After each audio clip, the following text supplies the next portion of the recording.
جربنا اشهر مطاعم بتعمل ساندوتش الكفته عشان نقارن الطعم والسعر ونقول لكم مين بيعمل احلى كفته في مصر. فجربنا تكه، ابو شقره، وبريجو، وبون ابيتي، والدهان، ومطاعم تانية هتشوفوها دلوقتي. بدأنا بمطعم الدهان وسعر الساندوتش عنده 75 جنيه في عيش سوري مع طحينه كفر كمان في معلقه وشوكه. واول حاجه لفتت نظرنا ان الساندوتش كان متغلف كويس، يعني جوه الكيس ده متغلف تاني بورق شبه الفويل من جوه. ومن قبل ما ندوق ريحه الشوي كانت واضحه جدا اول ما فتحنا الساندوتش حتى من قبل ما نقطعه. المهم قسمناه نصين عشان نستكشف من جوه، ولقينا فيه طماطم ومخلل. ولما بدأنا ندوق الكفته لقينا طعمها حلو جدا، نسبه دهون معقوله، طريه الكفته وفي نفس الوقت مش كتيره قوي. ده غير برضو انها مستويه حلو جدا وفيها طعم الشوي اللذيذ ده. لاحظنا برضو ان الاضافات كميتها معقوله مش كتيره، فبتخليك تستمتع بطعم الكفته مش بيضيع وسط الحاجات اللي جوه. اما العيش فكان طري جدا وبيدوب في البق كده مع الكفته. جربنا كمان حته مع الطحينه، طعمها كان لطيف، تتبيله مظبوطه، قوام برضو كويس. الخلاصه يعني ان الدهان بيقدم ساندوتش كويس، طعم الكفته فيه حلو، لحمته نظيفه، باضافات مظبوطه، وحجم مقبول. جربنا كمان ساندوتش الكفته من ابو شقره، وده اغلى واحد معانا النهارده، سعره 87 جنيه. بيجي في عيش سوري ومعاه كيس الكاتشب اليتيم ده. فتحناه برده من جوه، متغلف مرتين بس، واحنا بنفك التغليف كان واضح ان الورق اللي متغلف فيه مزيت شويه. بس بصراحه لما فتحنا الساندوتش اتفاجئنا بشكله، زي ما انتم شايفين باين شكل الحرق على العيش السوري من بره.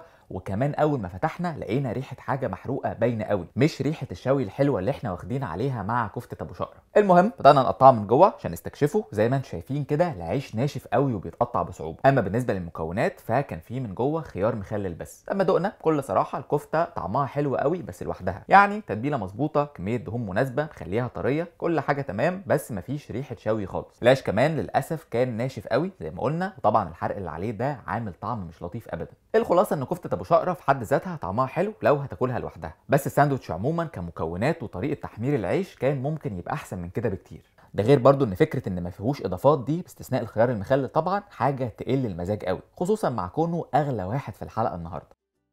جربنا كمان ساندوتش الكفته من بريجو، وده سعره 75 جنيه، بيجي في عيش فين. ورغم ان التغليف كان طبقه واحده بس كانت محكمه بصراحه، عشان كده جالنا محتفظ بسخونيته. لما فتحنا اكتشفنا انه من اكتر السندوتشات المليانه كفته في كل اللي جالنا، يعني في 3 قطع كفته حجمهم متوسط مالين الساندوتش على اخره. بدانا نقطع عشان نشوف المكونات من جوه، ولقينا ان في اضافات كتير، يعني خس وطماطم، خيار مخلل، ورشه طحينه خفيفه كمان، ودي بصراحه حاجه بسطتنا. بعد كده بدانا ندوق. بصراحه طعم العيش كان حلو جدا وفريش، بس للاسف طعم الكفته نفسها ما كانش احسن حاجه، يعني كان فيه توابل كتير قوي، حاجات بتقرش غالبا شغت. من الاخر كده نظافه اللحمه ما كانتش كويسه. ده غير برضو ان كميه التوابل الكتيره دي مخليه الكفته حراقه قوي، دي حاجه مش مألوفه فيها. يعني حسينا في الاخر انها شبه الكفته المجمده اللي بتتباع في السوبر ماركت، فطبعا مش منطقي خالص انك تاخد الكواليتي دي بالسعر ده. الخلاصه ان بريجو مهتمين جدا بكميه الكفته والاضافات دي، طبعا حاجه تحسب ليهم، بس نتمنى نجرب جوده لحمه احسن وظبط التوابل الطف من كده المرات الجايه.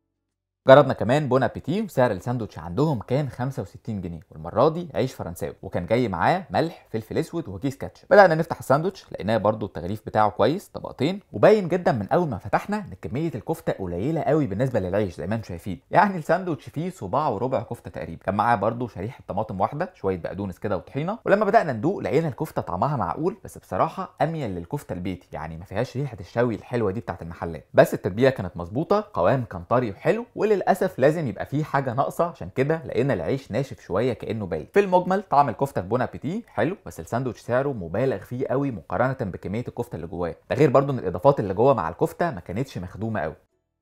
جربنا كمان ساندوتش الكفته من الحاتي، وسعره كان 72 جنيه. ده كان جاي معاه علبه مخلل وكيس فيه معلقه ومناديل. بدانا نفك التغليف لقينا الكفته جايه في رغيف بلدي طري جدا، ولما فتحنا من جوه عشان نستكشف لقينا فيه خيار مخلل وطحين. لاحظنا برضو ان حجم الكفته مناسب لكميه العيش. اما بالنسبه لطعم الكفته فكان معقول جدا، توابل مظبوطه، بس المشكله انها بتمضغ شويه، فاحنا مش عارفين اذا كان ده من تسويه اللحمه ولا فيها دهون وشغط زياده. هتلاحظوا كمان ان الكفته غرقانه في العيش، يعني شكلها في الاول اول ما تفتح كده تحس ان تمام وكميه الكفته مناسبه للرغيف، بس لما تيجي تقطم بتحس ان العيش فاضي قوي، كميته كتيره على الكفته. عموما الطعم لطيف، بس خلوا بالكم ان المخلل اللي معاه بيبقى سبايسي جدا، فانت لو مش بتحب الاكل الحراق ممكن تخليهم يشيلوا المخلل منه. في المجمل ساندوتش الحاتي بيقدم عيش عظيم جدا مع كفته جودتها متوسطه ويمكن اقل، ودي طبعا حاجه مش لطيفه خالص مقارنه بسعره. جربنا بعد كده ساندوتش الكفته من ام حسن، بس بيجي في كيس مكتوب عليه حسن الدمشقي، اللي هو يعني المطعم بتاع السندوتشات اللي تبعه. سعر الساندوتش ده 65 جنيه، كان جاي معاه مناديل بس مفيش حتى شمه كاتشب ولا طحينه. زي ما انتم شايفين متغلف بطبقه واحده من الورق، وطبعا معمول في عيش سوري عشان حسن الدمشقي طبعا زي ما قلنا. اول حاجه لاحظناها كان باين على العيش من فوق علامات شوي خفيفه كده، ولما فتحناه عشان نشوفه من جوه لقينا مع المكونات بقدونس، خيار مخلل، وطحينه. وبالنسبه لنا كميه الاضافات دي كانت معقوله جدا. كميه الكفته كمان كانت كويسه بالنسبه لحجم العيش. بدانا ندوق الكفته نفسها، طعمها كان حلو جدا، توابل برده مظبوطه، كميه الدهون معقوله مش كتيره خالص، وكمان كان فيها ريحه الضاني من بعيد كده. فمش عارفين اذا كانوا مزودين حته ليا ضاني كده مفرومه مع اللحمه ولا لا، بس الناس اللي بتحب الضاني هيتبسطوا جدا بالطعم ده غير برده ان ريحه وطعم الشوي كانوا طاغيين على الساندوتش كله. بالنسبه للطحينه الموجوده جوه كميتها معقوله تحس بيها، بس في نفس الوقت مش بتقتل طعم الكفته وباقي المكونات. الخلاصه ان حسن الدمشقي اللي هو تبع ام حسن بيعمل ساندوتش طعم الكفته فيه مظبوط قوي، اضافات حلوه وغنيه، بس لو انت مالكش في الضاني مش هيبقى احسن اختيار ليك.